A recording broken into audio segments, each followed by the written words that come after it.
Hello friends, welcome you all. So today's topic is minimization of automata. So first we will discuss why it is required, and then we will discuss the methods of minimizing automata. So as you know friends, in DFA there may be maximum number of states while creating DFA for some set of string. And if I give this particular task to different people, then they may use different number of states for same set of strings. So what should be the minimum number of states to create DFA for particular set of strings? That is the question. And to get the minimum number of states required for a particular set of strings, we perform minimization of automata. So now there are two different methods of doing this minimization, and first is equivalence theorem. We also call it as set method, and second is Mahil-Neror theorem. So this is again one theorem where we represent DFA in the form of table. So these two methods we will discuss one by one. So in this video, I will discuss equivalence theorem or set method. So friend, this is one example of DFA, and we will use equivalence theorem to minimize it. As first step in equivalence theorem, what we do, we first check whether there is any unreachable state or not in the given DFA. So what is unreachable state? I will explain it first. From initial state, using all possible transitions, if you can't reach any particular state, then such state are known as unreachable state. So in this particular DFA, first we will check whether there is any unreachable state or not. So you can see, my friend, first identification of unreachable state. So unreachable state will not have any incoming transition. All outgoing transition it will have, or it may have some self loop also, but no incoming transition will be there in unreachable state. So if you can check this DFA, whether there is any unreachable state. So let's check. So this particular state is having one input transition. This is also having. This is also having. This is final state. Now state number 5. You can see, my friend, here this state is having only outgoing transition. This state is having only outgoing transition where, and one self loop of 1, and on 0 if we are applying 0 on 5 we are reaching to final state. But you can see, as it is not initial state, so we can't reach that particular state here starting from this state. So this state you can call as unreachable state, and such states you can directly remove from DFA. Then we can start applying equivalence theorem, and we can start creating sets. Now, after removing unreachable state, this is the remaining DFA. Now we can start applying equivalence theorem on this. And I must tell you, my friend, this machine I have taken just for explanation of unreachable state. And if you apply equivalence theorem on this machine, you will find all states are individual states, and this DFA cannot be minimized. So after minimization, again you will have the same number of states. That means this is already minimized DFA, and it can't be further minimized. So I will take one more example here to explain equivalence theorem method or set method. So friends, this is one more example of DFA that I have taken for minimization, and we will minimize it with the help of equivalence theorem. So now, first we can check for any unreachable state. So in this particular DFA, if you check all the states, then no unreachable state is there. So we can directly start minimizing it using equivalence theorem.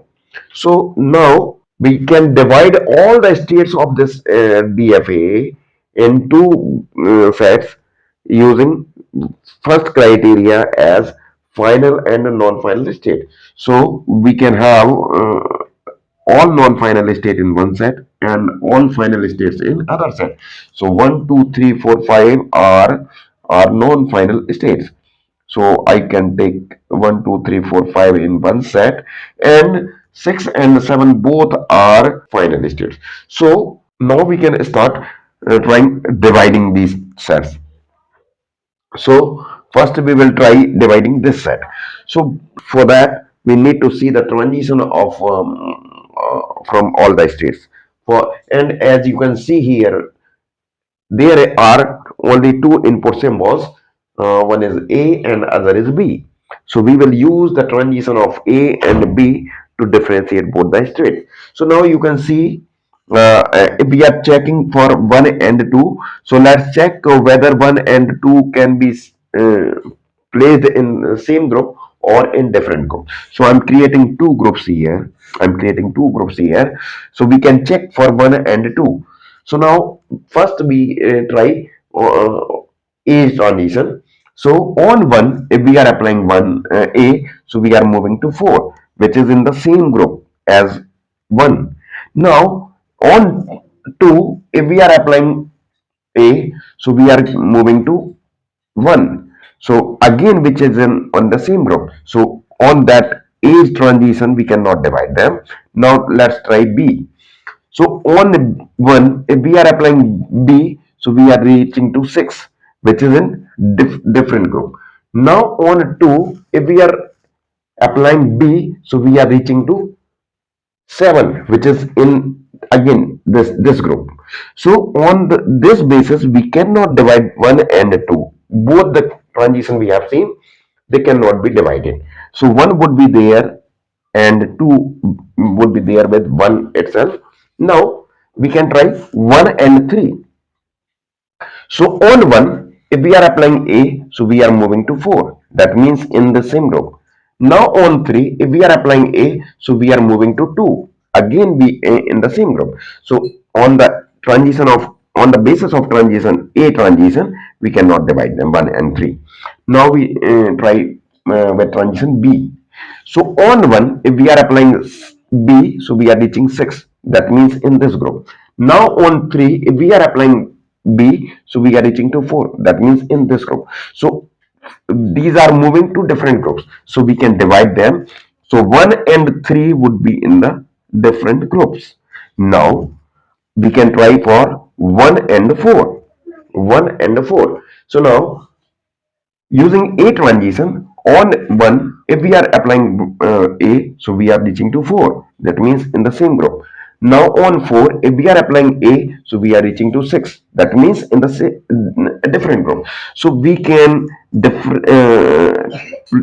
divide them in two different groups. So 3 would be coming in this group and 1 will remain in the same group. Now we can try 1 and 5. So on 1, if we are applying A, so we are reaching to 4. That means in the same group. Now on 5, if we are applying A, so we are reaching to 7. That means in this group. So we can again divide 1 and 5 in different group. So now these two groups are created now from this. Now we have number of groups 3. We have number of groups 3. So now we can try. So as we have increased the number of groups, so now we can try again dividing this. So again we can see that both the transition for A and B. So now let's try for this group. So 1 and 2. So on 1, if we are applying A, so we are reaching to 4. That means in this group. On 2, if we are applying A, so we are reaching to this group. So that means this group. So now on 1 we are reaching this group, on 2 we are still in the same group. That means they can now be divided. So 1 and 2 both would be in different groups now. So now we have another group new group we have created. So these are, now we have four different groups. Now these two groups cannot be divided further because they are having only one element. So now we can try dividing this group. Now 3 and 4 we can try once. So first basis, on the basis of transition A transition. So on 3, if we are applying A, so we are reaching to 2. That means in this group. On 4, if we are applying A, so we are reaching to 6. That means in this group. In this group. So we can now divide 3 and 4 in different groups. So we will get these two groups as it is here. Then two groups I will create. So 3 and 4 would be in different groups now. Now 3 and 4. Now we can try 3 and 5. So 3 and 5. So on 3, if we are applying A, so we are reaching to 2. So in this group. Now on 5, if we are applying A, so we are reaching to 7. So in this group. So that means 3 and 5 can also be divided into separate in different groups. So now we have created one more group as 4 5.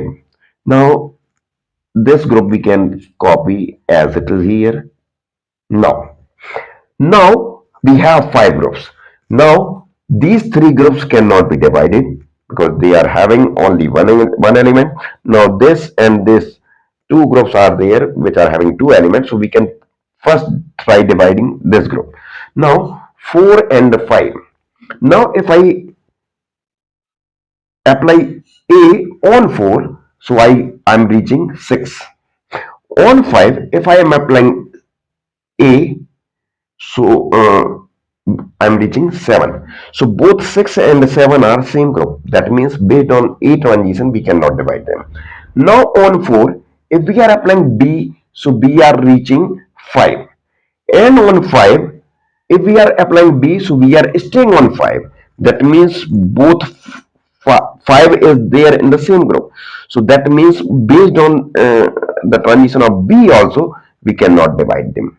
Now try dividing this group. So on 6, if we apply A, so we are reaching to 3. So in this group. Now on 7, if we are applying A, so again we are reaching to 3. That means in the same group. So we can base on the basis of A transition, we cannot divide them. Now try B transition. So on 6, if we are applying B, so we are staying on 6. So in this group only. Now on 7, if we are applying B, so we are staying on this group. So that means in the same group. So on the basis of B transition also, we are not able to divide them. So now these five groups are final. Now 4 and 5 we cannot divide them on the basis of both the transition. Similar thing is there with the 6 and 7. So these two states can be merged and these two states can be merged, and now our final DFA would have 5 states instead of 7 different states. So I can now merge these states and we can create one more DFA equivalent to this with less number of states. So I can create 1, 2, 3, then 4 and 5 we can merge. So I can create 4 and 5. And now 6 and 7 we can merge. So I can create 6 and 7 here. And now we 1 is our initial state. So now this is again initial state. So on A, if we are applying 1, so we are reaching to 5, 4. So 4 is in this group. So we will create one transition of A from this state to this state. Now on 1, if we are applying B, so we are reaching to 7. So we can create one transition here. So B. Then we can have So on 2, if we are applying A, so we are going to 1. So I can create this transition of A here. Now on B, if we are having applying B, now on 2, if we are applying B, we are reaching 7. So 7 is in this group. So we can create one transition of B here. Now on 3, if we are applying A, so we are reaching to 2. So we can create one transition of A from this state to this state. Now on 3, if we are applying B, so we are reaching to 4. So 4 is in this group. So we will create one transition from here to now. This would be B. Now we need to create the transition for this state and this state. So on 4, if we are applying 3, sorry, on 4, if we are applying A, so we are moving to 6. And on 5, if we are applying A, so we are moving to 7. Both must be in the same group. So 6 and 7 both are in same group. So I can create one transition of A from this state to this state. Now for B transition, on 4, if we are applying B, so we are moving to 5. And on 5, if we are applying B, so we are staying on 5. So 5 is in the same group, so we can create one self loop of B from this state. Now, on 6, if we are applying A, so we are moving to 3. And on 7, if we are applying A, so we are moving to 3 again. So I can create one transition from this state to 3 of A. Now, on 6, if we are applying B, so we are staying on 6. On 7, if we are applying B, so we are staying on B, 7. So, this will have one more transition, one more self loop of B.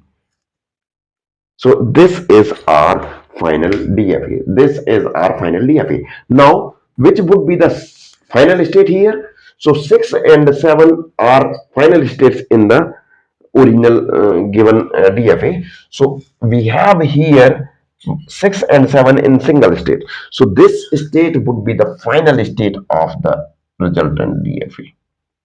So now these two DFAs are equivalent and this is having less number of states in comparison to this. So this is how you can minimize any given DFA. I hope it would be very much clear to all of you. And if you have any doubt, you can always write to me in comments. I will definitely reply your comment. Thank you. Thank you so much.